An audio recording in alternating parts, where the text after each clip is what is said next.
శ్రీకృష్ణ పరబ్రహ్మణే నమః. అరుణాయ నమః, అచలాయ నమః, రమణాయ నమః, రామకృష్ణాయ నమః, శ్రీదత్తగురుభ్యో నమః. మనం రోజుకొక శ్లోకం శివానందలహరి. ఈరోజు 42వ శ్లోకం.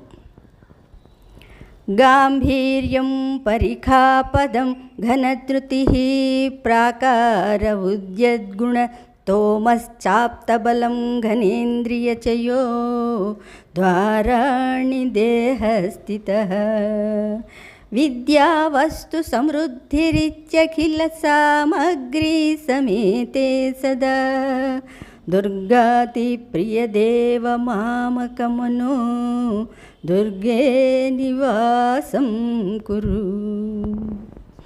గాంభీర్యం పరిఖాపదం ఘనధృతిః ప్రాకార ఉద్యద్గుణ తోమశ్చాప్తబలం ఘనేంద్రియచయో ద్వారాణి దేహస్థితః విద్యావస్తు సమృద్ధిరిత్యఖిల సామగ్రీ సమేతే సదా దుర్గాతి ప్రియదేవ మామకమనో దుర్గే నివాసం కురు.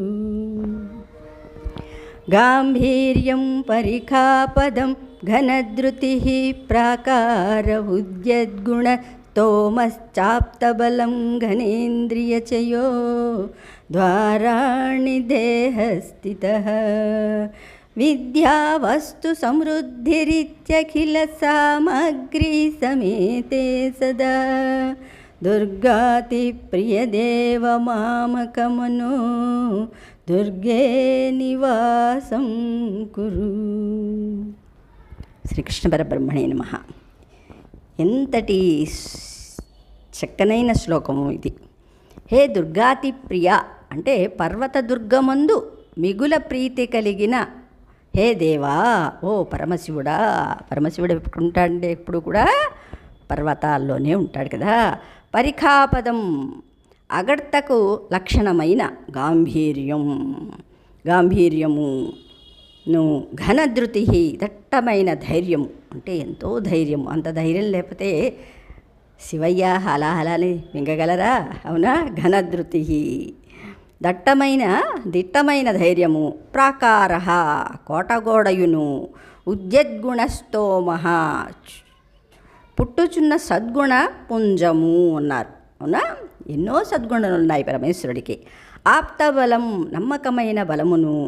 దేహస్థిత శరీరమందున్న ఘనేంద్రియచయ కన్ను మొదలగు ఇంద్రియములు. ద్వారాణి రాకపోకలకు ద్వారములను అంటే పంచేంద్రియాలు ఏమిటంటే కళ్ళు, ముక్కు, చెవులు ఇవే కదా బయటికి వెళ్తూ వస్తూ ఉంటాయి. అవునా? ఎన్నో విషయాలు వింటూ ఉంటాయి, మళ్ళీ బయటికి వెళ్తుంటాయి, మళ్ళీ లోపలికి వెళ్తూ ఉంటాయి. ఇవే ద్వారాలు, రాకపోకలు ద్వారములను. విద్య ఈశ్వరుని గురించిన జ్ఞానము. వస్తు సమృద్ధి పదార్థ సంపత్తియును. ఇట్టి అఖిల సామగ్రీ సమేతే దుర్గమునకు కావలసిన పదార్థములన్నీ సమగ్రముగానున్న మామకమనో దుర్గే నా మనస్సును దుర్గమందు సదా ఎల్లప్పుడూ నివాసము కురు చేయము. అంటే పరమాత్మకి దుర్గాలు అంటే కోటగోడలాగా ఉండే, అంటే ఎవ్వరూ కూడా దుర్గుణాలేవి ప్రవేశించలేనటువంటి గుహ అన్నమాట. అవునా? ఇందులోని ఏముండాలి? సద్గుణాలన్నీ ఉన్నాయి నా గుహలో. నువ్వు రావయ్యా తండ్రి, నీకు ఇలాంటివంటే నీకు ఇష్టం కదా అని శంకరులు వేడుకుంటున్నారన్నమాట పరమేశ్వరుణ్ణి.